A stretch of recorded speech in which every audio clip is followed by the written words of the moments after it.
Bueno, yo creo que esta es una comuna, en parte la comuna de Arauco, un sector Laraqueta, que es un sector muy hermoso que tiene la posibilidad de ser turístico, pero algo abandonado, como con toda la provincia.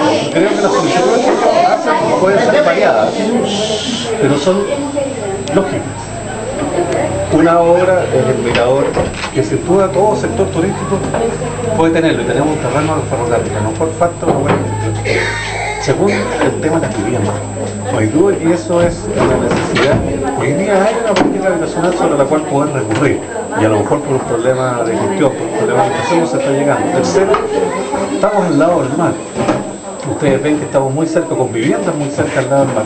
Sin duda siempre hay que hacer obras que permitan proteger a estas viviendas. ¿No? Y lógico, todos los sectores aledaños al mar donde hay sectores habitacionales están estos muros de contención. Por lo tanto, lo que están pidiendo los vecinos, yo creo que entra en la lógica de todo lo que verdaderamente cualquier grupo poblacional requiere.